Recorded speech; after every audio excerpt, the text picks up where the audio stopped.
It was my neighbor who alerted my attention to them. "You have one too, Dylan," he announced as I stepped out of my car. Work had been terrible that day, and I was ready to get inside and see Robin, but Jonathan loved his afternoon chats. He stood on the edge of his yard, nearest my property, fanning his face with his fedora and casting a glance at the side of my house. "I have what?" I asked, pulling my briefcase out and closing my car door. "Graffiti, they got my house too." I stopped. "Huh?" He didn't say anything, just pointed. I stepped closer to him and followed his finger. Jonathan was right. There was a bright blue dot spray painted on my house. It was clearly visible against the dark red brick and was next to Chandler's window. "Who the hell did that?" I asked, thinking about how long it would take me to scrub it off. Jonathan coughed, a deep, heavy one that rocked his body. Then he shrugged. "Nobody knows. The whole neighborhood has been talking about it today. Everyone's been hit. Every house. Some prankster teenagers must have been busy all night." I sighed, knowing if everyone's house in the neighborhood got graffitied, then the police would be involved. That's over 80 houses, hundreds of angry victims. I wondered if this was covered under home insurance. I waved goodbye. "Let me know if you hear anything else. Most of us have Ring doorbells, so I'm sure the perpetrators will be caught soon." I headed back toward my home, then Jonathan put his fedora back on his head and added, "Yeah, and when they do, the cops should make them clean up their mess." I opened the front door and Robin was sitting on the couch with Chandler. The television played some kind of medical show about human anatomy. Robin had eclectic tastes, to say the least. She leaned her head back far over the cushion as I walked past, and I kissed her gently. I noticed Chandler was asleep, his head in his mom's lap. Robin brushed his hair with delicate fingers. "How was work?" Same old, same old. "Is Chandler feeling well?" "No." Robin looked down. "He has a mild fever. I might keep him home from school tomorrow if it doesn't go down." I dropped my briefcase on the kitchen counter and noticed some cleaning products there as well. The smell of bleach was strong. "Did you clean today?" "Yep, I took off work today and cleaned." "Are you feeling well?" I heard her laugh. "Never been better. Why have PTO days if you aren't going to use them?" I couldn't argue with that. I needed a few days off myself. Good luck convincing my boss that, though. I walked to the dining room window thinking about what Jonathan said. Every house? That's a tremendous amount of work for a pack of unruly teenagers. When I was a teenager, it was a struggle to do 15 minutes of homework, much less toil all night on a prank. A quick peek through the blinds revealed Mr. and Mrs. Reskova's house.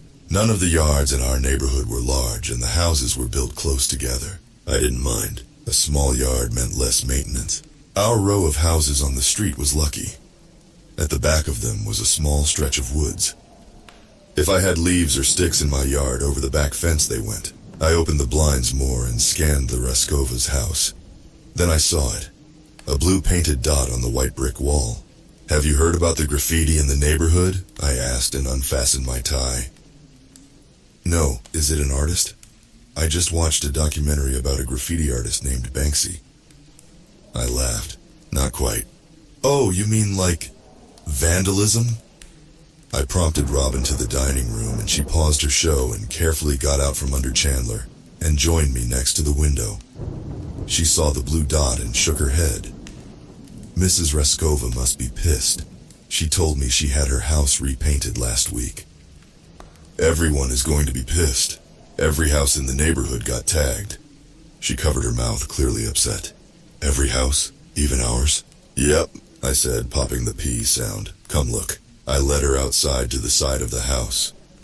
Jonathan was gone, but I reiterated to Robin what he told me about the vandals possibly being kids.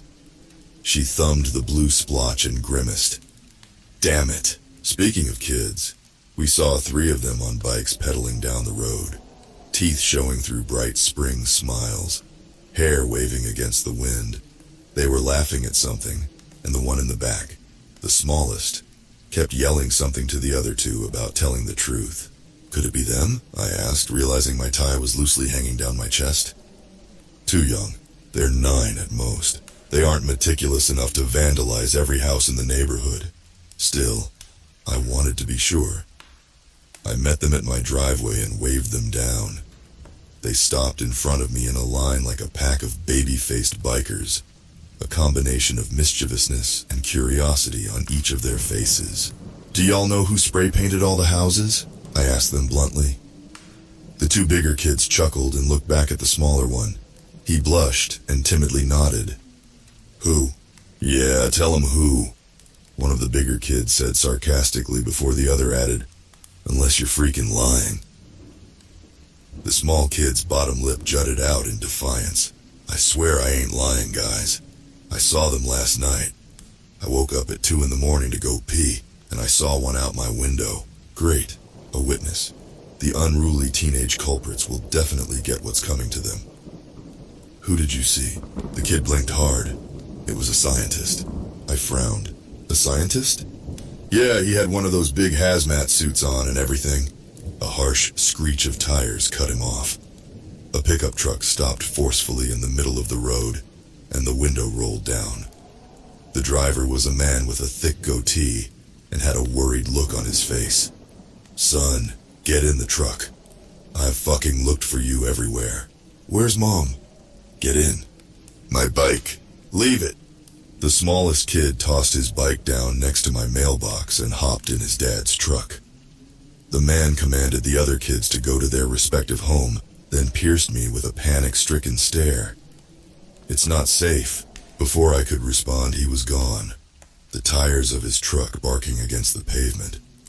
The other two kids glanced at one another, then pedaled down the road. "What was that about?" Robin asked from the porch. She looked radiant in the late afternoon sun. I shrugged and headed her way. "I don't know. An emergency of some kind, I guess. Let's get inside. I need to see if we have any paint thinner to remove the dot." Before we went inside, I watched the man and his son swerve out of the neighborhood and race toward the highway. Not safe? He must be dealing with one hell of an emergency. A quick inspection of the garage proved that we didn't have any paint thinner, so I told Robin we could get some tomorrow. Normally she would type a note in her phone for anything we needed for the house. Groceries, supplies, toys. She didn't type it in this time, a fact that didn't need explanation. Her memory was a lot better than mine. I was clearly annoyed at the day's bad luck, but Robin could always put me in a good mood. I removed my tie from my collar and looped it around her waist, then pulled her in close. Her soft eyes looked at me with desirous intent. I grinned. "Since Chandler is asleep. And you look absolutely beautiful." She coyishly looked away. And I've had a bad day at work. Do you want a surprise?" She gave me a long, passionate kiss, then put her lips next to my ear. "Follow me upstairs." We went inside the house and turned to go upstairs to our bedroom, my body ready for a release of tension. We were interrupted by harsh groaning sounds. Chandler was awake and clutching his stomach. "Mama?" he mumbled, before throwing up on the coffee table. We ran to him as he started to cry. Robin picked up our 5-year-old and took him down the hall. She was saying, "Oh honey, I'll get you some medicine. No school for you tomorrow," before she disappeared into the bathroom. I looked at the mess Chandler had made. First work, then the graffiti pranksters, now vomit. My week couldn't get any worse. I grabbed a trash can and a roll of paper towels and started to clean the table. The top of the bleach bottle was next to Chandler's favorite cup, so I carefully pushed them apart. Wouldn't want those coming in contact. The mess was sticky and smelled foul, but I did my best to clean up. Dads are never off duty, I suppose. I left my home early the next morning. I was eager to deal with the chaos at work. A project had been screwed up by some contractors and we had to find a solution, fast. My mind cycled through possible ideas to solve our troubles. But when I tried to exit my neighborhood, I realized my troubles were just getting started. A blockade of Humvees stood at the entrance to our subdivision and impeded anyone from accessing the road that led to the highway. There was a line of cars waiting to leave, angry commuters who were late to work. At first I thought there was a car wreck, but I realized this wasn't the police. This was the National Guard. I counted 9 Humvees before a soldier donning a combat uniform approached my car. A large automatic rifle was slung over him, his hands resting on the stock. "The road is closed, sir. Please go back to your home." My words came out forced. "Is this about the graffiti?" "Turn around. I have work." He shook his head authoritatively. This was not an argument. "Go back to your home. The road is dangerous. No one can leave this neighborhood." I had a strong sense he was lying. I could see half a mile in either direction, and the road looked perfectly fine. "I have to get to work." "Return to your home, sir, or do you want to be arrested?" "Arrested? For what?" "This is a national emergency incident. Return to your home immediately." The soldier walked away and approached a car that had arrived behind me. National emergency incident? What the hell did that mean? I looked down the road again and saw another convoy of military vehicles cruising toward us. Perhaps the road was dangerous. Maybe there had been a chemical spill or something. Despite my hunch that the soldier was lying, I made a 3-point turn and got out of the exit line and turned back into my subdivision. My boss was going to be pissed, but at least I could call in and explain. Zoom meetings are better than nothing. I sat in my driveway and called my office. It didn't ring once. Strange. I inspected my phone and "no service" was written at the top. Shit. My level of anger was high when I went through my front door. My presence alarmed Robin, and she came from Chandler's room in a panic. When she saw me, she laughed. "Did you forget something?" I stood beside our Wi-Fi router and opened my laptop. Since my cell phone wasn't working, I had to go with Plan B. "No, there's some kind of emergency on the outlet road." She touched her chin. "What kind of emergency?" "I don't know. They're making everyone in our neighborhood return home." I quickly typed an email and sent it to my boss. An error bounce back message came instantly. My email refused to go through. "Can you let me see your cell phone? I have to call the office and let them..." "It's not working." "What?" My heart began to sink. Something wasn't right here. It stopped working this morning. When I got up, I checked a news app, but it didn't load. We must need an update or something. "An update has nothing to do with it," I said as I made my way to the front door. I peeked out of a sidelight window and saw a Humvee slowly idling down the street. A soldier stood at the turret gun, his eyes oscillating between homes. I pressed my back against the door and slid down to the floor. "Babe, I think something is happening." She joined me, her face oddly calm. "What are you talking about, Dylan?" I was shaking now. "I don't know. The man yesterday, the one who drove away with his son, told me it's not safe. I think he was warning us." "What's not safe?" I stared off down the hallway toward my son's room. "I'm not sure. Our phones don't work. Our internet doesn't work. I'm going to talk with Jonathan and see if he knows what's going on. Check on Chandler and I'll come back in a few minutes." We separated and I left my house, cautiously making sure the Humvee was out of sight before I ran to my neighbor's house. The boy's bike was still felled by my mailbox. A typical morning in my neighborhood would include people going for jogs or walking their dogs. No one was on the sidewalk now. I got to my neighbor's porch. My quick raps on the door were answered by the steel barrel of a shotgun. I lifted my hands. "Don't shoot, it's me." Jonathan was wild-eyed. His hair was unkempt and he wore the same clothes I saw him in yesterday. "Who are you?" "I'm Dylan, your neighbor, remember?" He put the barrel against my throat and I pinched my eyes shut. Oh God, I was about to die, right here on my neighbor's porch. Memories flooded back to me. My childhood and the fun I had with my siblings and friends. The first date I went on with Robin, which led to a proposal a year later. Robin and I, curled up in bed, my hand resting on her swollen stomach. Chandler's birth and the 5 wonderful years I've had with him. It all went by in a flash. Then my collar was tugged and I collapsed inside Jonathan's house. He slammed the door shut and I heard him lock the deadbolt. My eyes snapped open to find him offering me his hand. "Come here. I want to show you something." We were in his home office, looming over his desktop computer. He told me about the military's arrival and how they refused to let him leave early this morning to get breakfast downtown. He'd noticed the dead cell service and lack of internet connectivity too, but he had a closed-circuit security system that didn't run off Wi-Fi. He pointed to wires that ran from the wall into his computer. Then he tapped his screen. "When you mentioned the Ring doorbell, it made me curious," he said, talking very quickly like a madman. "I checked my footage from the night before the spray-painted dots showed up. Look what I found." He played a clip from a camera angled from his house toward his front yard. It was in night vision and showed our street, the houses across it, and the roofs of the houses beyond that. The clip was over in 10 seconds. He snapped his fingers. "Did you see it?" I shook my head, thinking I needed to leave as soon as possible. The guy had lost all common sense. He replayed the clip. "This is from about 10 o'clock that night. Look closer." Then I saw it. A brief flash of dim light traversed the night sky before landing in the middle of the neighborhood. It was like a small firework, dying as it disappeared between some houses. He went to another clip, explaining this one was taken 5 hours later. A group of people in hazmat suits strolled down the sidewalk, skirting each home and spraying every wall. They were marking them. The kid with the bike was correct. "What does it mean?" I asked, dumbfounded. Jonathan stared at the screen.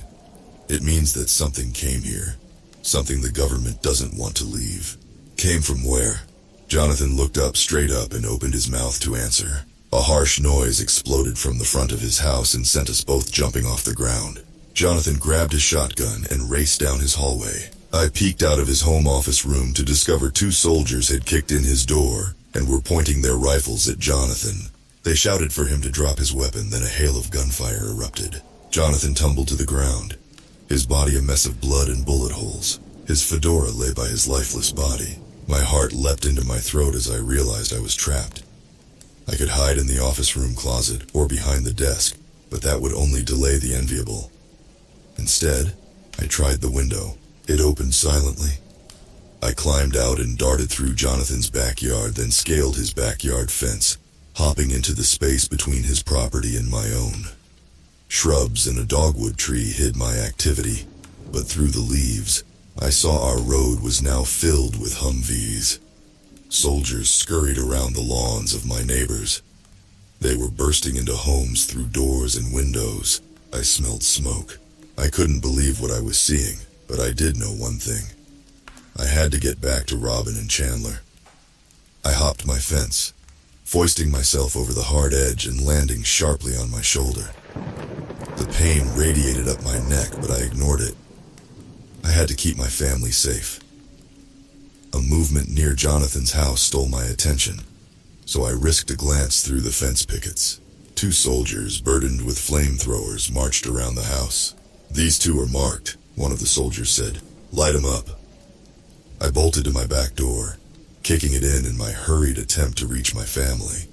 Robin stood in the living room, a look of consternation on her face. Her attempt at a smile was pathetic. "Dylan, you're back." I grabbed her and looked her in the eyes. "We have to go. I'll grab Chandler." I turned to go, but Robin held me in place. She no longer looked scared, but stern. Something had changed. She'd learned something. Something terrible. "We can't take Chandler with us." My eyes teared up. "Why?" "I just spoke with Mrs. Raskova. She said something came from the sky 2 nights ago. Something that changed the children in our neighborhood." "The children?" My mind refused to believe it. "But Chandler." "No, Dylan, he's changed. I saw it. He's not our Chandler anymore. I locked him in his room." I turned back and saw a chair had been placed against the door. I ran down the hall against my wife's pleas. I cried out for my son. "Chandler! Daddy, help! Open the door, my stomach hurts." I touched the chair, ready to throw it aside and take him to safety.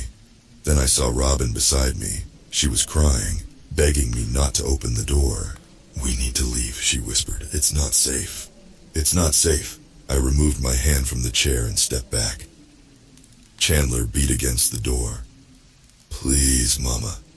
Please, Daddy. I'm scared. Let me out." Robin put her hands on my cheeks. Her fingers were cold. She was in shock, just like me, at all the chaos that was going on. A tear fell down her cheek. "Chandler is beyond our help. We need to leave. Now." "My son, My sweet, beautiful Chandler. Suddenly everything made sense. The light in the sky, the military presence, the markings on the homes. If Mrs. Raskova and Robin were correct, soldiers were here to eliminate an entire neighborhood, so the spread of some cosmic virus wouldn't spread. A type of deadly pathogen that overtakes and controls the human body. A pathogen that overtook my son's body. I took another step back and began to weep. Robin patted me on the back. Our son is gone, Dylan, but we can make it out. A new goal washed over me. I couldn't save my son, he was already lost, but I could save Robin.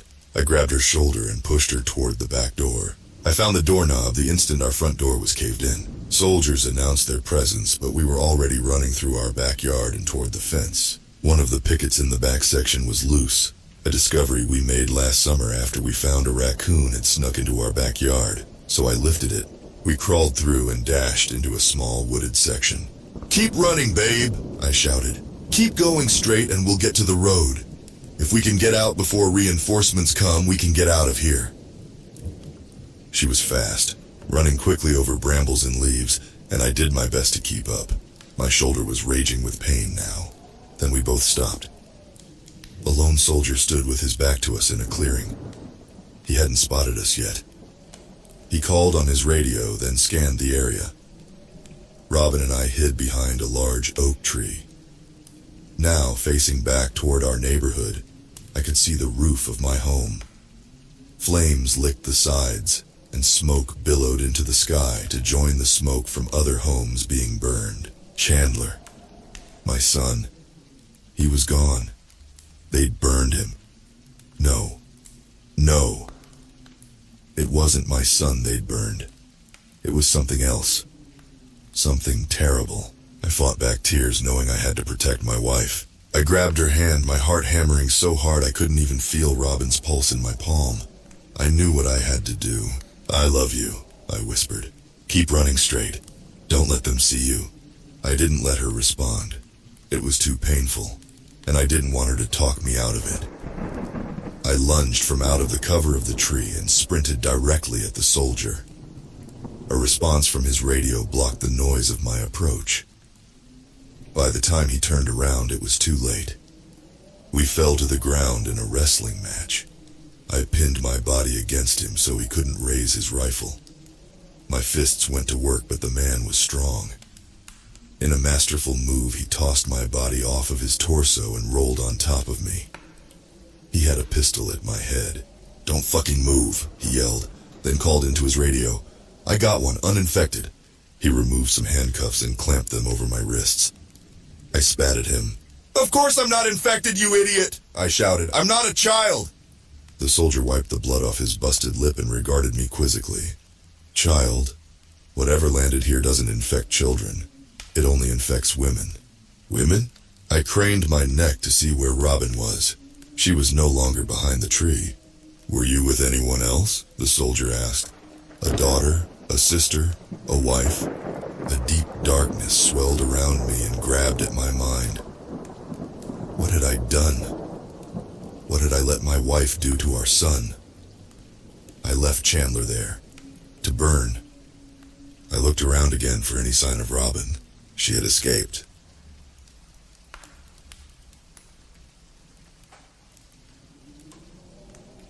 There was only one rule at my job. Never, at any point, let the music stop playing. I work at the Fun Skate Skating Rink off of I-35. You know, that old building with an electric fence and barbed wire around it. It wasn't always that way. Up until a few weeks ago, it used to be full of life. We were packed with skaters, hosted birthday parties, ladies' nights. Now it's filled with something else entirely. I always hated going into the basement at work. No part of me wanted to climb down several flights of stairs and then a ladder, whose rungs that always seemed wet, seemed to be dripping with something dark and pungent, despite there being no clear source for the viscous liquid. I'm still not exactly sure what the massive metal-lined matte black painted room had been used for back before the owners bought the land above it and built the skating rink. Unfortunately for me, the basement housed the manager's office. I always tried to find reasons to avoid being down there, but my assistant manager, Delaney, had mentioned that she'd seen Preston, the new guy, trying to break into the AV room when he thought no one was looking. I needed to watch the tapes to verify. He'd been talking about his band from the moment we'd hired him, so she guessed he was trying to play something of theirs over the speaker. Self-promote. So much as even attempting to mess with the music was a fireable offense. Instant termination. The owners were generally reasonable people. The only rule that I ever found questionable was to always keep the same playlist. The best of the 80s, Friday Night Hits edition going on repeat, at all times. It didn't matter if the rink was closed. It didn't matter if we lost power and had to rely on the backup generator in order to do so. That specific combination of songs was always supposed to be playing. It was even blasted through the manager's office too, for good measure. I grew up in the 80s and had never heard a single one of those songs before my time at Fun Skate. If you listened closely enough, the melodies sounded almost familiar, but the words were meaningless. Nonsense. But the military Equa bunker and need to keep the playlist going were just some of many things I had learned not to question during my 5-year tenure as general manager.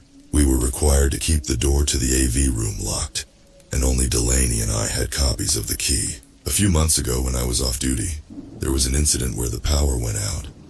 It was the first time that it had happened during business hours. In the seconds it took for the backup generator to start up, something happened that shook my employees and our customers up so badly that those willing to even talk to me about it wouldn't meet my eyes. They'd just mumble about something not right. Delaney, who had been on duty at the time, was so disturbed by whatever she'd seen that she refused to speak. I insisted that she took the rest of the week off. Unlike the basement, the rest of the building itself was a mess. After particularly heavy rains, water would seep in and settle in the corners, and that wet rot smell never left. There were spots that made me wonder if they had truly cleared out all of the asbestos. They'd renovated it back in the 80s, but had made no effort to update it since. Stains and snags marred the swirling, disorienting patterns of the neon carpet, wall to wall, floor to ceiling. Working there felt like being sealed into a box of cringy lime greens and orange pinks. The owners were just lucky that neglect could be mistaken for nostalgia. We always had more than enough business despite the conditions. It probably didn't hurt that we were the only skating rink in the county. As I sat down in the nearly soundproof basement and watched the security videos, I eventually saw Preston's grainy form doing exactly as Delaney described, lurking in the shadows, waiting until everyone cleared out before trying the door. I sighed, trying to prepare myself for an uncomfortable conversation. As I headed back upstairs, I just could make out music, but it wasn't our usual playlist. It was rough, too much feedback. There wasn't enough bass, the guitar too loud, and the voice crudely layered on top of it all was clearly Preston's. At first I thought the violent, loud humming was a part of his song until it overwhelmed it, and then drowned everything else out. It was awful. Something I could feel not just in my eardrums, but in my eyes too. For a brief moment, it felt like the building shifted. Everything seemed to move sideways. I swore I could taste colors and sounds. All my senses overlapped, and for a brief moment the entire world felt out of sync. And then, an overwhelming sense of pure joy took over. I felt it in my throat, tight, like the air was being pulled from my lungs, the moisture from my eyes. I knew I needed to get back upstairs. I needed it more than I'd ever needed anything in my entire life. I frantically made my way towards the stairs, took the steep steps 2 at a time, and then, as I was ascending the ladder, as quickly as the sensation had come, the world returned to normal. At the top of the stairs, I heard the soft sound of the usual playlist start back up. He must have just added his song to it, and the usual tunes had resumed after his had ended. That wave of desperate happiness was gone, replaced by overwhelming dread. From the moment I threw open the door to the main entry, before I could see anything, I already knew that something was very wrong. The smell hit me like a wall. It was as if something had been burning for a very long time. Despite the lack of smoke, I could taste it, could feel the acrid sharpness of char at the back of my throat.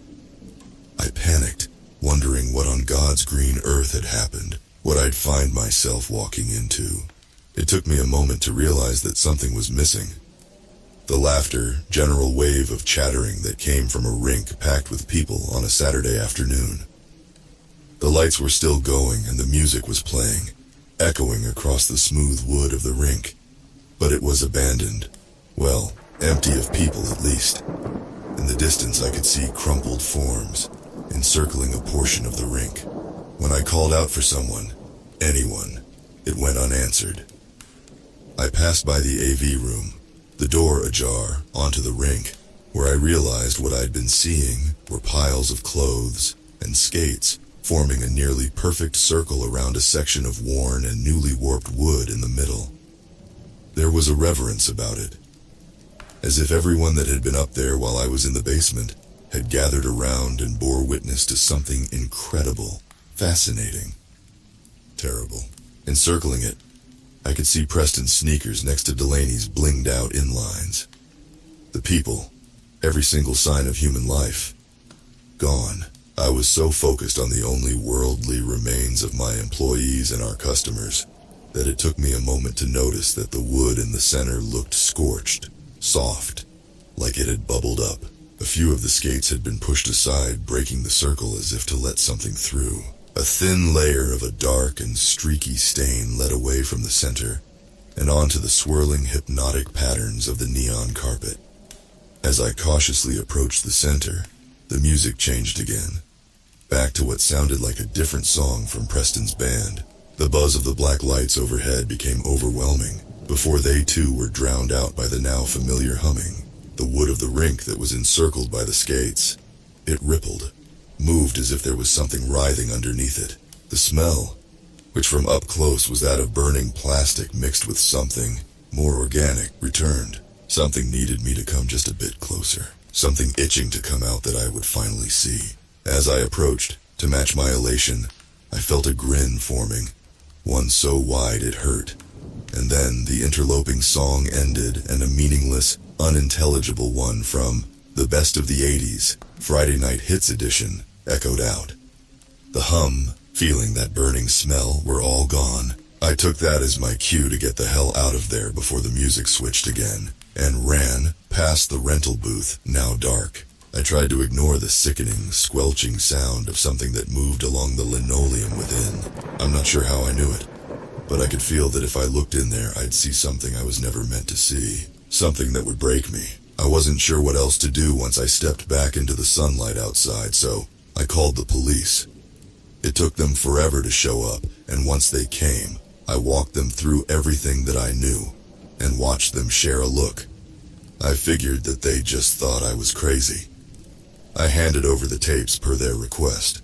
The owners called me that night, reminding me that despite the small incident that occurred, I was expected to report to work the next day.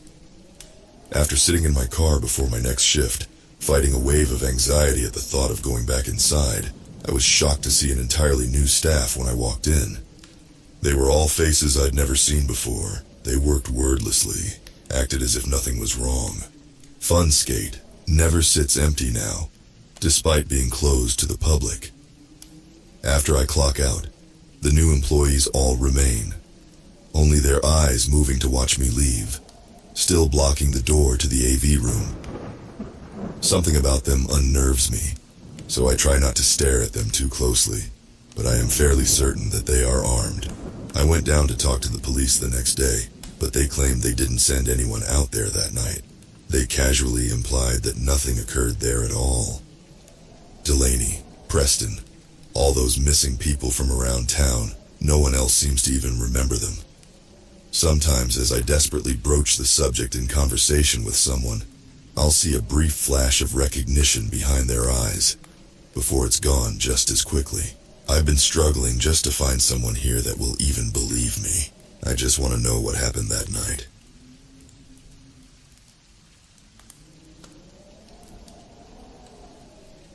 According to all known censuses and historians, a town named Braxton never existed in Alabama. At least, not to those who have never researched it.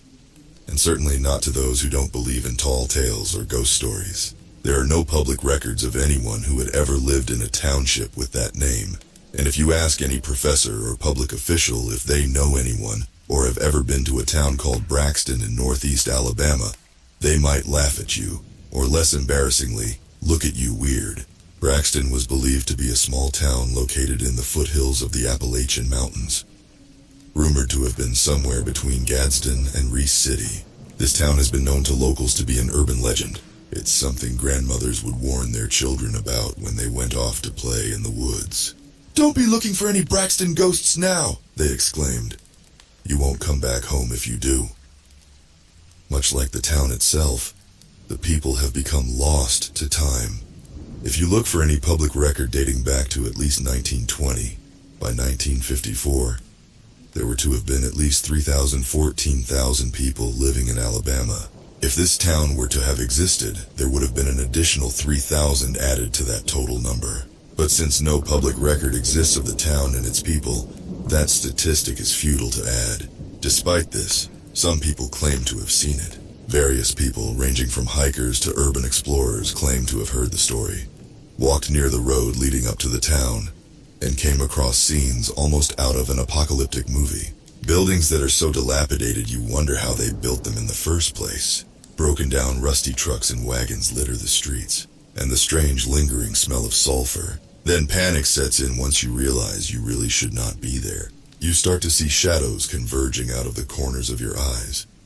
And once you are sufficiently overwhelmed, you run back in the direction that you came, only to turn around and see everything somehow disappeared. Of course, that is what they tell you. There is never any visual evidence to support what they claim. They never have any photos, and the only videos you might find are someone filming themselves with a phone telling their story, making any clear research on the town and its backstory almost impossible. But in my research, I have found more often than not, the people who claim to have seen this town the most are miners. Those who have claimed to see it said that the area seemed to be suited for mining, leading to the presumption that it could have been a mining town. Local excavation teams working for various shell companies that operate within the area are always in the mountains, so it is more likely to hear tales of this elusive town from those who have worked in the area. I decided to go and interview workers at the local site near the location. You can see it from a mile off if you happen to be at an elevated height. My office is so I can see pretty much everything surrounding the county through my window. I emailed the HR office of the company explaining who I am and what I did, and then got a pass to visit the site. The area was particularly beautiful. The sun made the green on the trees pop, and the brisk, windy air made me feel some level of comfort. I had my camera in my backpack, so I attached my telephoto lens to get a quick picture of the side of the mountain that they had carved out. It gave off some sort of oppression, as if it looked down upon me. It felt as if someone or something was staring back at me as I looked toward the cliff the mountain broke off. In the plant, there were processors, conveyor belts, large containers of rocks, and other assortments. Men and women in hard hats chipping away at rock and running drills. Nothing of interest to me. It was around lunch when I sat down with a few of the workers and explained my topic. Most of them sort of snickered at the idea that I was presenting them, although there was one who was willing to talk to me. He was around the age of 30.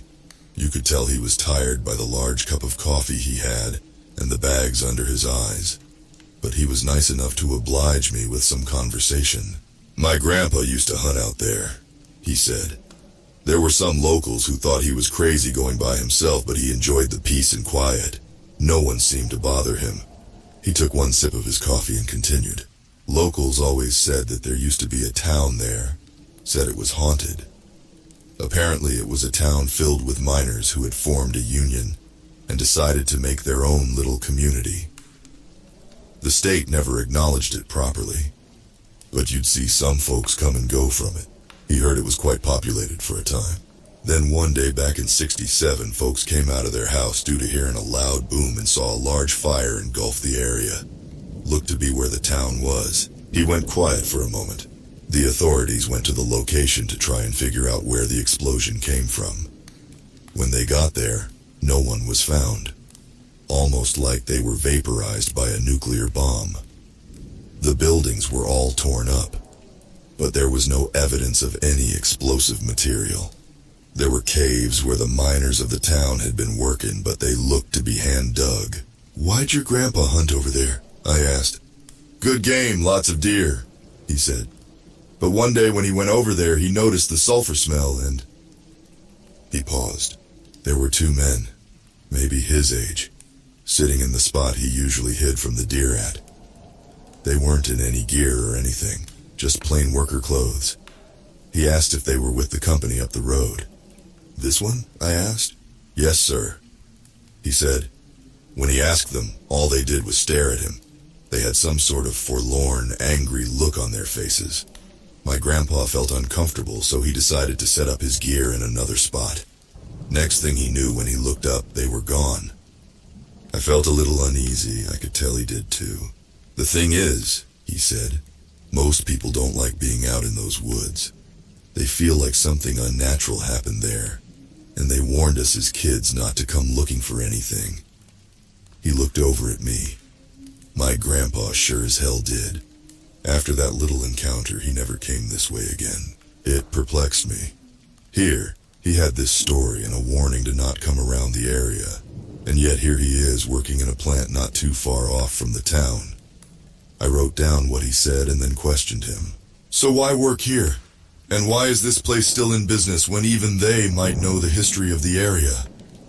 "Minerals," the worker explained. "Minerals are the only reason why we still excavate the area at all. And the pay is good. The plant is mostly harmless unless your buddy decides to do something stupid like jump off a boulder or something. But if anyone tries to walk off site to like piss in the woods, we usually tell them not to." "Anything else you'd like to add?" I asked. He took a pause, then breathed in and spoke again. "We found some kids out there once." Looking up at the sky, the miner pieced together his story. "We were drilling into one of the deposits we found on the far end of the site. Then all of a sudden, the machine went haywire. Hit a rock or something too hard to drill through. Blasted rubble damn near 20 feet in the air. Boss don't like us making a mess though, so we sent a cleanup crew to scoop the rocks that landed a few yards out into the brush." He stared into the coffee he held in his hands. "When they got there, they reported over the walkies that the area they were in smelled terrible, like someone broke open a rotten egg. Then one of the guys screamed out to stop the truck. They did, and on the road, there were two kids.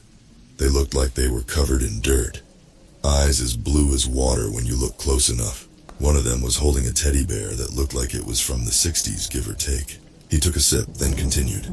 "They asked the kids if they were okay and if they were caught in the blast. But instead of answering, they ran off into the woods. One of the guys chased after them and happened across the rubble. But we couldn't find the kids, so we started cleaning up. We found that same teddy bear buried underneath one of the piles." His eyes were filled with a cold fear. He glanced back up at me. "Whatever it is you may think you'll find out there, you won't. And if you do, I can't guarantee you'll like what comes staring back at you." I nodded. Ghosts are a common fairy tale in the South. People from all over have sworn to have seen them.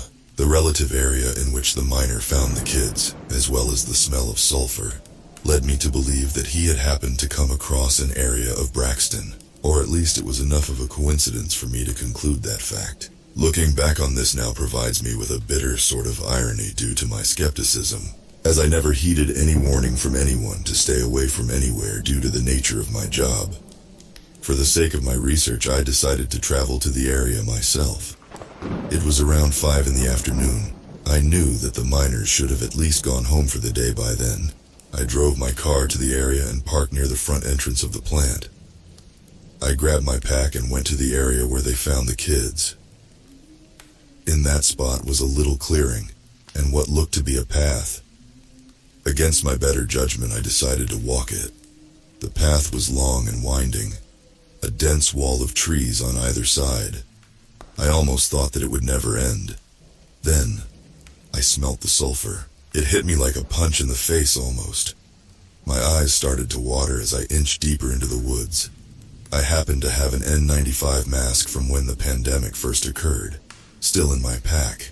I broke it out and continued forward. When I finally got to a clearing, I saw what looked to be like buildings. They looked to be covered in a moss-like substance. Said substance was now covering the path I was walking on. I couldn't believe my eyes. I had made it. This town so elusive, people speak of it like it was the state's own personal Atlantis I had finally found. It was almost like a time capsule. The buildings looked straight out of a holiday greeting card. Old town architecture that had long since been replaced by modern businesses in comparable areas. I walked forward. Old dirt-covered American flags hung from the rafters. Murals of old grocery stores and logos still could be seen from the alleyways, each one filled with old wood and brick and mortar. Although I didn't see any trucks, I did see what looked to be tire marks, as some might have visited there. I sat down on the grass near the square of the town, snapping photos. It was dusk out, so I had to turn on my flash. I took a few shots and then sat and took a breath. Cough! I jumped up, startled by the sudden noise. Cough, cough, cough. The coughs echoed through the streets, and I could see a figure standing near an old drugstore. Grabbing my things, I approached the figure with caution. It could be one of the workers who came to the plant looking for me. Or maybe he, or rather, it was something else. The coughing became louder, and then other coughs came from out of the alleyways. I couldn't tell if they were echoes from the man somehow now right in front of me. And then, right when I tried to back away slightly, crack, I stepped on a branch. The figure stopped coughing. It slowly tilted its head up. I had been caught. I don't mean to intrude, I'm a journalist, I said with a trembling voice. I just came by to grab some photos. Photos, the figure repeated back to me. I started to back away even further now. The figure turned its head toward me. The smell was even stronger now as I gazed into the figure's eyes, or lack thereof. Where there were supposed to be eyes, there were black voids. I could tell now it was a man. His face was covered in brown dirt, with cuts running all up and down the face. Still freshly bleeding, his body was mangled, almost as if it had fallen off of a cliff. He had turned to face me properly now. Photos! He bellowed, now following me as I backed away. As I turned to run away from this abomination, I started to see even more bodies. Some young, some old, all come out of the surrounding buildings, each with the same physical deformities as the thing right behind me had.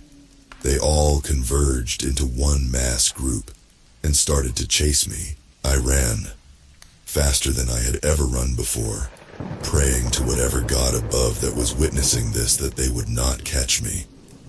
All the while the mass group of abominations chanted rhythmically, "Photos, photos, photos." They shouted and roared, matching my speed even though some, when I turned to look, had legs that looked bony and malnourished. In that crowd I saw the two children the miner described to me, equally as ugly and decrepit as all the rest. I prayed for this to all end. I got out onto the road and found my car, and without even hesitating, I ripped over the door, jammed my key into the ignition, started it, and peeled out of there. After catching my breath, I took a cautious look into the rearview mirror. Nothing. No one was there. I drove in silence. When I got home, I crashed into my bed.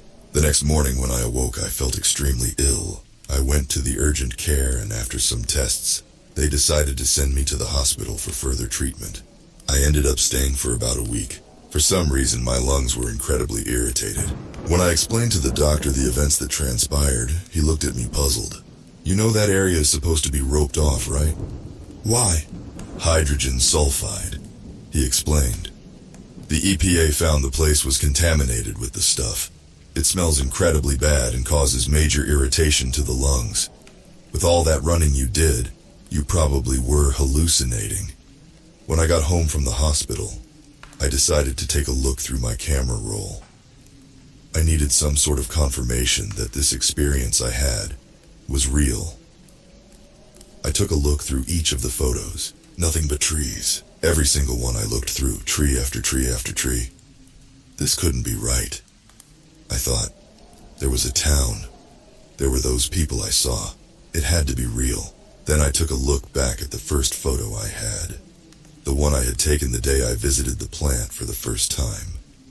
I stared deeply into it. There, on the top of the mountain, was the same figure that chased me on the edge of the cliff, staring right back at me.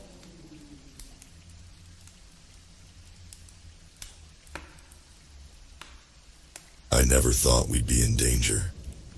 That was never a real conscious thought. After all our adventures to ghost houses, seances, or abandoned asylums, none of us had never actually run into something dangerous. But a couple of years ago, that changed. It was all because of something called the Foursacrowd. Let me explain. In my early 20s, I fell in love with the dark corners of the internet. Video essays discussing various spooky threads and unexplained phenomenon of the rural Midwest. Clips showing seemingly impossible things done to ordinary people by mysterious creatures. Some which would be revealed as hoaxes, others that wouldn't. I've always had a particular love for local legends and rumors. There's something very real and raw about those special little whispers that exclusively travel by word of mouth. I found a couple of friends through this hobby, first of which is my buddy Paul. We've been friends ever since we dressed up as the same version of Penguin, the villain, at a Halloween party in our late teens. I thought our time exploring haunted houses would be over when he started to date this girl, Veronica, or more commonly known, Vera. My fears were unfounded though, as she turned out to be just as weird as he is, making a great addition to our club of hobby horrors. This excursion started because Vera told us about this thing from her hometown, some left-of-nowhere kind of place in rural Minnesota. She said there was a local legend, but that there'd been so many sightings that it was nothing short of a miracle that it hadn't been more widely acknowledged. Polly and I were all ears. "I can't believe you haven't heard about it," she laughed. "None of you know about the Foursacrowd?" Yeah, no, we hadn't. So turns out this thing is a bit of a tall tale in her neck of the woods. The Foursacrowd had been around for decades, and it was apparently so well known that most locals didn't even find it fascinating anymore. Still, local law enforcement had an official warning out. And by warning, we mean a chain-linked fence and an angry sign. So the year I turned 24, we all packed ourselves into Polly's car and set our sights towards rural Minnesota. If this thing was as prominent as we'd been told, there was no way we were going to miss it. It's not as stupid as it sounds. Polly and I had been on dozens of excursions to places people had sworn were horrifying and actually haunted. But up until that point, we hadn't seen anything but creepy paintings, a couple of weirdly colored sunflowers, and felt a sudden cold chill or two. The idea of something physical and tangible was laughable. Vera called up one of her local friends ahead of our arrival. This guy was sort of a tour guide, specializing in what they call dark tourism. It's a thing, but it's often pretty grim stuff. Still, he seemed capable enough. He had a couple of YouTube videos that we checked out. He used to be easy to find back then. His YouTube channel bordered on about 200K subs. We packed for a sleepover. Snacks, tents, sleeping bags, a couple of cameras. The usual. Vera told us a little to nothing about what to expect. She wanted Neil to get a chance to give us the complete tour. "I don't want to spoil it," she chuckled as we drove past St. Cloud. "It's a thing. It's a great thing." "Give us a hint," Polly begged. "Like, the name. What's that about?" "You know, three's a crowd, but this is like four." "Great," he sighed, taking left turn back out on the highway. Helpful. We met our guide, Neil, on a cloudy afternoon in mid-May. With high summer right around the corner, the air was moist, and the ground was muddy. There was the first sprinkling of rain in the air, and we could hear rumbling from the east. Bad weather drawn in from Lake Superior. Neil was this peppy 30-something man. Khaki shorts, a small rucksack, a baseball cap, and a long-sleeved gray t-shirt. No hair, a trimmed beard, and a sunny disposition. The opposite of what I imagined a dark tourism tour guide to look like. Meanwhile, Vera looked like one of her parents was a hot topic. Polly was hard to miss, too. Not even a turtleneck and camo pants could cover all his tattoos. We pulled into a parking lot near an old hiking trail, bordering an abandoned parking lot. There was a broken gate protecting an overgrown road. Neil's car, a sensibly priced sedan, was parked just a bit further down the road. He welcomed us and Vera sorted out the introductions. With that said and done, the tour was on. Neil immediately stopped us. "First stop is actually right here," Neil said, pointing at the ruined gate. "The entrance to the Hatchet paper mill, shut down since the 80s. Folks didn't take kindly to the whole Clean Water Act." "We're technically trespassing," chuckled Vera. "Cool, huh? Local folks have known about this place for decades. While going inside is sort of frowned upon, no one really cares. So this thing isn't that dangerous then?" "Both yes and no," Neil chuckled. "It usually stays away, but we might catch a glimpse. But yeah, it's not a big fan of people." As we put on our boots, Neil started telling us about what the hell we were to expect, and why this might turn out to be one of our most interesting excursions yet. See, the Foursacrowd is not a supernatural specter or alien visitor. According to locals, it's a very real creature. It had been around for decades, keeping to itself within the old paper mill. Most lawmen in these parts know about it, but there hasn't been any immediate need to deal with it. It's kept to itself, and the owners of the land aren't very government-friendly. "So, what does it look like? What can we expect?" "Vera, she didn't tell you?" Neil chuckled. "Really?" "Really." Polly turned to Vera, but she just grinned. Neil shrugged.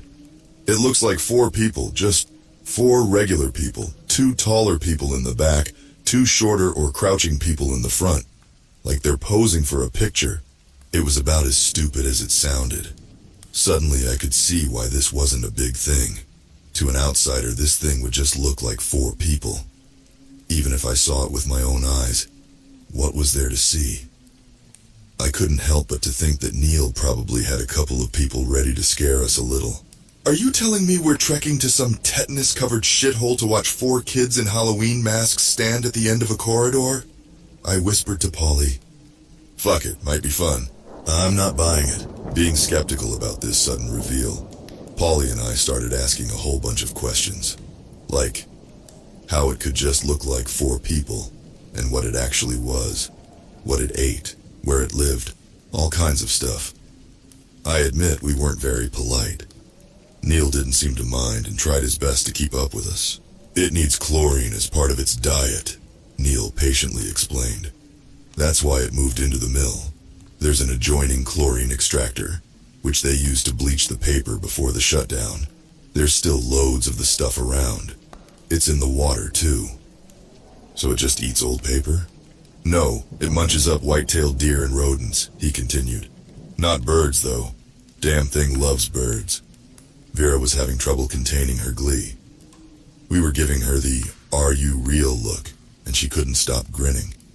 Neil, on the other hand, seemed perfectly happy answering our questions. "So how big is it?" I asked as we entered a clearing in the forest. "It's gotta be sizable if it eats deer." "Large enough to be mistaken for 4 people. It is a bit of a mimic." "Trick people into what?" "Well, either to look a little closer or scare them off. Depends." "And you've seen this?" "Sure have." Neil nodded. "We'll probably see it off in the distance if we're lucky. It moves around a lot." Making our way out of the clearing, we got a clear view of the abandoned paper mill. 6 large buildings and a couple of chemical silos lining a dying river. All of it looked worse for wear. Most of the outside was decorated with elaborate graffiti and rust. There wasn't a single window that hadn't been vandalized. Still, Neil didn't skip a beat. As we made our way closer, he kept telling us interesting factoids. "You can kind of notice it by the sound of bird song," he explained. "The thing rolls around in sawdust as a sort of dust bath, and it gets a lot of parasites stuck. Birds love it, so they're usually close by, ready to pick up little maggots and parasites. Sort of like a crocodile." "I'm hearing bird song right now," Paulie laughed. "You think that's the forest or the Foursacrowd?" "Foursacrowd," Neil responded, giving him a cold look.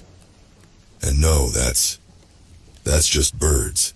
There are usually red ones flocking to it, making a sort of trilling noise. Exciting, sighed Polly. To that Neil said nothing. We entered the mill through one of the truck entrances, stepping over a collapsed garage door. I could practically taste the mold and residual chemicals, but Neil swore that we'd be fine. It was just moisture, apparently. Vera wasn't convinced, it seemed. We made our way up to the second floor, walking across a rusted-out catwalk with a loose railing. Beams of light made its way through holes in the roof, slowly fading from the overcast. Overlooking the mill, we could tell this place wasn't just some empty building. It must have been abandoned in a hurry. There were still some expensive machines left on the floor, most of which had been rusted to the core by decades of neglect. It roams a lot, Neil explained as we slowly made our way forward. I don't think it nests unless it finds a partner, and I can tell there aren't many of them around. How come? I asked. I think they have no means of finding one another, suggesting they might have once lived in colonies where you could just throw out an arm and grab a mate. There are a couple of holes around here where it's burrowed, suggesting it might be subterranean. I'd love to see that, Polly chuckled. Really, I'd love to. All right, shrugged Neil. Let's go see one. Neil guided us through the factory floor, down a corridor, through a ransacked lunchroom, and out the back near one of the silos. There was a massive room containing vast piles of sawdust. Easily the largest pile I'd ever seen. Paulie's instinct was to try and climb it, but Neil recommended against it. That thing is crawling with parasites. I wouldn't touch it, he explained. And you see that indent there on the left flank? That's where it's been. Just looks like a dent to me, Polly said. Vera elbowed him and Polly made a lip-zipping motion. Neil did his best not to roll his eyes. Neil continued to explain the many findings of the locals over the years. For example, that the Foursacrowd had a larger body than one might think, but it hides it behind the crowd of four, much like an insect shielding its body. He claimed they had a sketchy view of this back part from a side photo taken in the late 90s. Of course, it was blurry at best. You could barely tell there were people in the picture at all. There had also been a steep decline of white-tailed deer in the area. While many claimed this was due to illegal hunting, Neil argued that it coincided with the growth of the creature in the early 90s. This was a returning pattern with the Foursacrowd. Everything about it could be explained by the most mundane things. It just looked like people at a distance. Its main food source was abundant. There was nothing immediate and apparent about it. The Foursacrowd could just as well be nothing. Maybe that's why we'd never heard about it. Neil continued the tour, showing us the various buildings around the complex. He told us about the different stations and the early history of the strange creature rumored to live there. We were shown a couple more points of interest, mostly relating to early history of the creature, and by extent, the community at large. For example, there had been a few people that had gone missing around the mill, but that was attributed to failing safety standards. Again, it was unclear. It could be blamed on a large monstrous beast, but the far more likely cause was just an accident. Occam's razor. As we reached the rear exit, Neil clapped his hands together. This is where I usually spot it, he said. It moves through the old chemical storage right over there. So what do we do? I asked. Do we lure it out? I suggest we wait.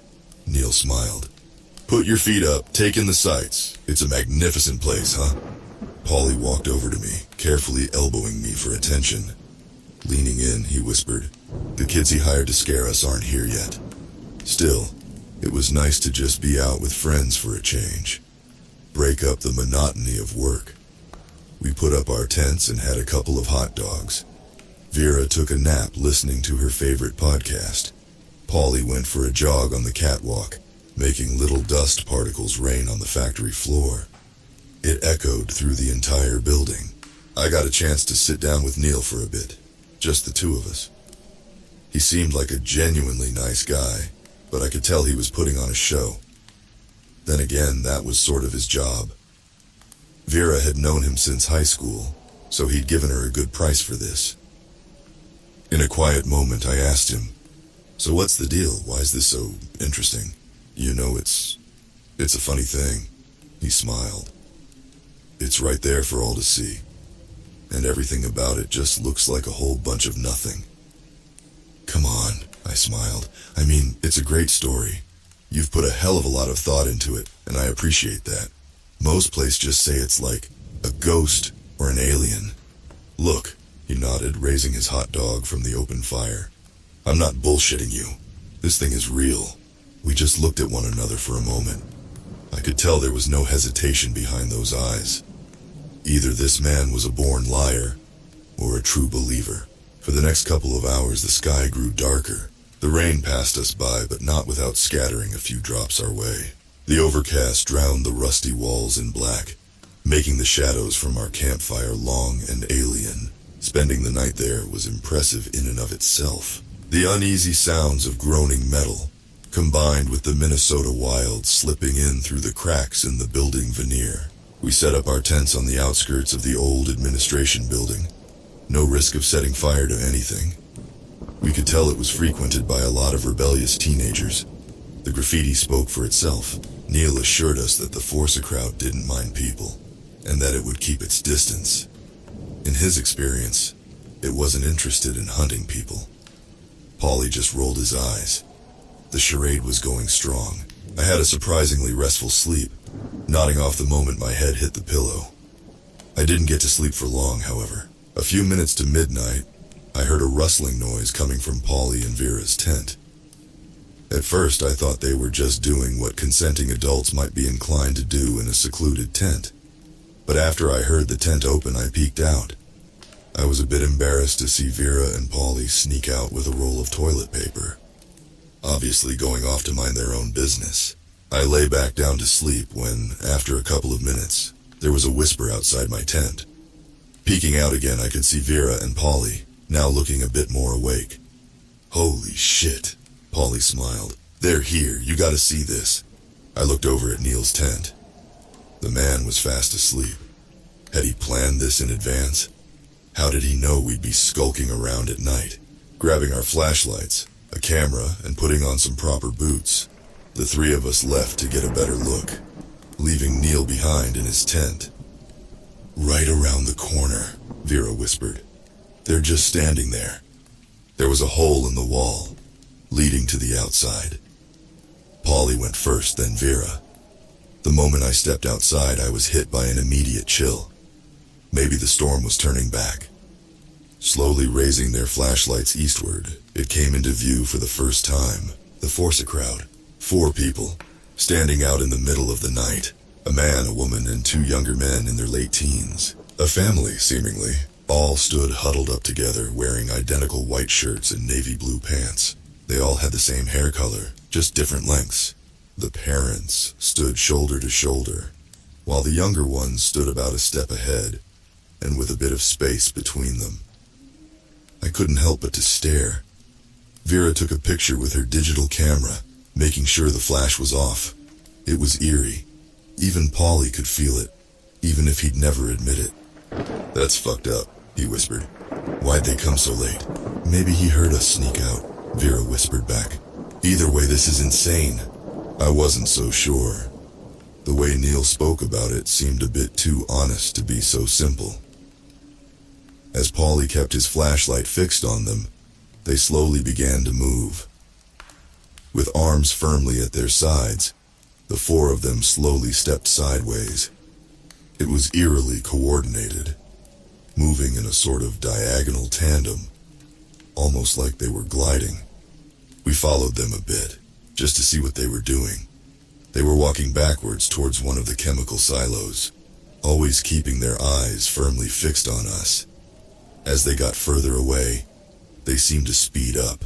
Vera barely got a chance to say, "Hold on," before they hurried inside the silo, still maintaining that perfect cohesion. As they disappeared, I could even hear Paulie sigh with relief. "Freaky," he gasped. That was freaky." Turning back towards our makeshift camp, we rounded the corner, only to suddenly stop. More people, another group of 4, these a lot smaller. Children, maybe 6 or 7 years old. 2 who were a little taller. and 2 who were a little smaller, all with their arms straight and their feet moving in that same strange diagonal tandem. Before we got a chance to speak, they made a strange whistling noise and disappeared into a crack in the wall. That wasn't part of the plan. I'd never agreed to have kids roam around a place like this. It was dangerous. Whether this was Neil's idea or someone else's, this was just a bad idea. "We gotta wake him up," I whispered. "Now." Then again, something in the back of my mind was telling me that this was too strange to just be a couple of stray kids. The rational part of me insisted that this was nothing more than a spook or a misunderstanding, but another part of me was starting to wonder what the fuck I'd stepped into. Whispering for Neil to wake up, we could hear him murmuring to himself. He looked out of his tent with a wide yawn. "They're here now," Vera said. "But the kids are a little much." Neil just blinked, looking back and forth between us. "What kids?" Vera told him what we'd seen outside. It didn't seem to give Neil any pause until she clarified the group of kids that had hurried inside. Neil just sat there, putting his clothes on with a furrowed brow. If he'd been playing the act of a tour guide up until now, this was the point where something changed. He asked her to clarify several things: their height, their speed, their reaction, their sounds. Polly didn't seem to know what to think about this, flip-flopping between diehard skepticism and genuine concern. I was somewhere in between. "Well, started Neil. "It's been rumored that the Foursacrowd is a sort of arachnid. It might be parthenogenetic." "What kind of, what, genetic?" "Parthenogenetic," he clarified. "Able to, effectively breed without a mate." What would that even mean? Neil paused for a moment, then sprang into action. "It means we have to leave. It's nesting." As we hurried to bring down our tents and pack up our things, I noticed something overhead. In and out of the holes in the roof, little red birds fluttered about a dozen of them. Thinking back on what Neil had said earlier, I was sure he'd mentioned something about birds. I tapped him on the shoulder, pointing upwards.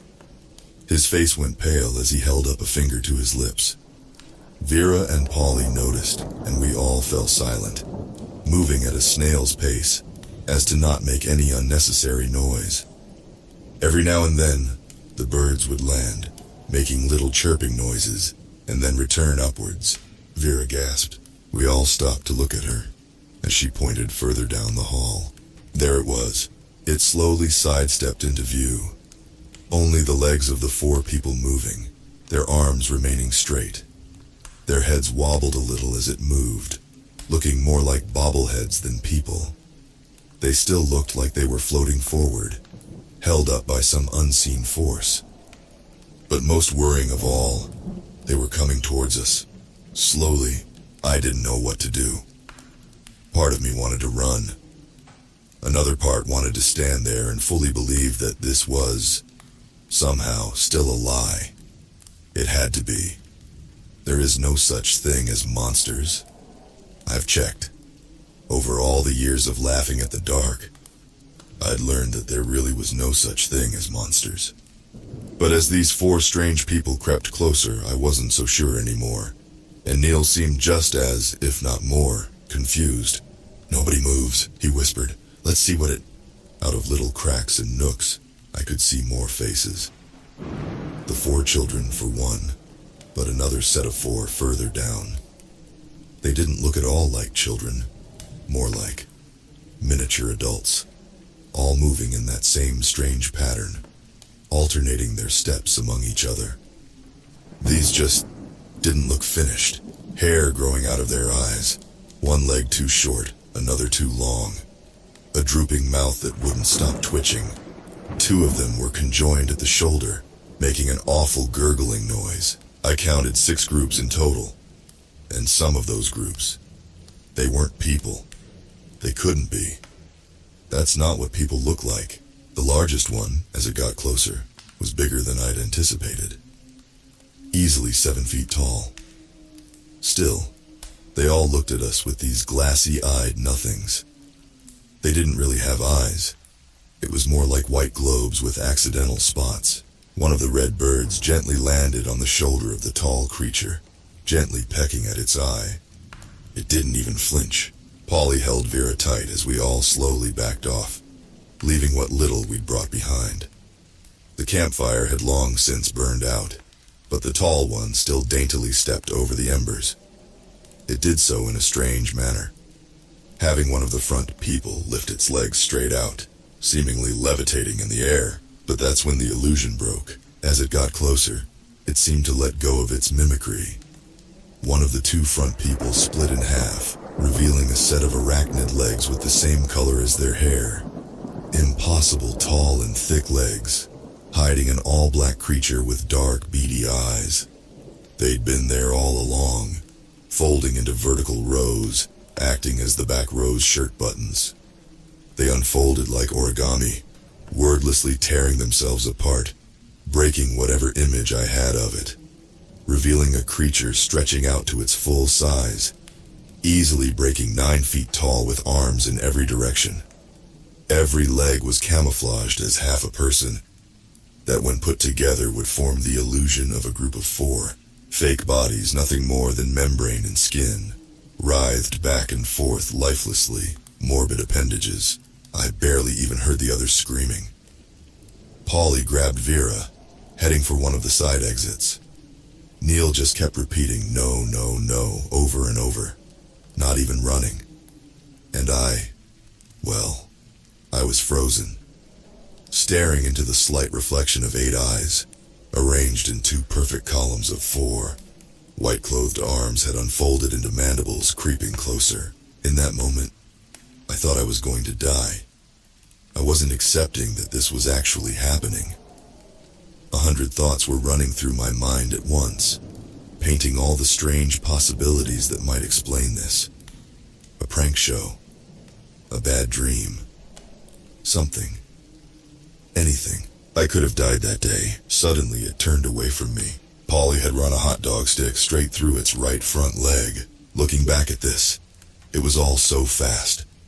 Using 2 of its legs, the Foursacrowd hurled him straight across the room and up 1 level, slamming into the upstairs catwalk railing. Polly wasn't moving. Vera was panicking, doubling back to get to him. Neil grabbed her, heading for the side exit. I could have tried going with them, but there was no way I'd get by the angered creature. Instead, we had to split up, force it to pick a lane. Of course it went after me. I went straight ahead, in the wrong direction. Down a long corridor, my steps pounding the dusty concrete. A dozen little feet following me, even their steps sounding human, like they were wearing shoes. The large one contracted, crawling forward with its 4 front legs first, furiously tapping its way forward. It was so fast, so twitchy, like it had abandoned all attempts at mimicry, all pretense. I managed to make my way up the catwalk. The moment I reached the top, the stairs collapsed behind me, deafening me with a flood of metal crashing to the floor. The creature couldn't make its way up these old walkways. There was too much concentrated weight. That didn't stop it. Moments later, the tips of its arms would wrap around the catwalk as it hung upside down beneath, trying to bite through the metal. And while I was fast, it could keep my pace. I could feel the mandibles poking through the steel, scraping against the bottom of my boots. Its arms reached for me, tearing at my jacket with little claws at the end. A section of railing gave out, unbalancing the creature and nearly knocking me to the floor below. Instead, it lost its grip and fell. It'd just be a few seconds before it got back up to try again. This was a creature, hungry to feed its young. This wasn't a docile attraction. Not anymore. There was a short platform connecting 2 of the buildings. The thing had once looked like a sort of glass tube, but now it was just a set of unstable open-air platforms. Still, I didn't have much choice. I went for it. I couldn't think straight anyway. I have these brief memories of the chase. It felt like hours, even though it was just a matter of minutes. In my mind, I can picture every corner, every bump, and every skip. But it's hard to put it into words. It was just this long, wiry passage, weaving together into one singular adrenaline-rushed madness, with death following close behind.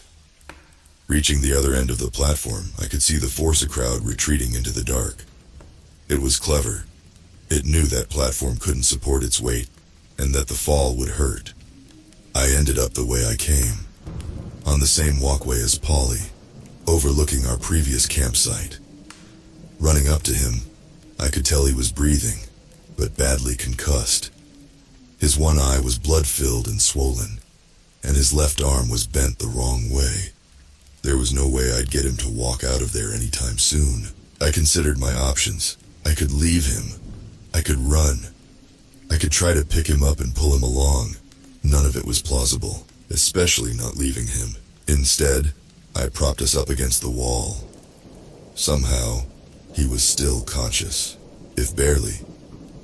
Together we sat there, listening to the red birds fluttering in and out of the broken roof. Turns out the Foursacrowd couldn't reach us. It couldn't use the adjoining platforms, and there were no remaining stairs. Instead, it stood beneath us, desperately reaching upwards, in a sort of fear-induced bravado. I stood up to look down at it. The catwalk groaned but held firm.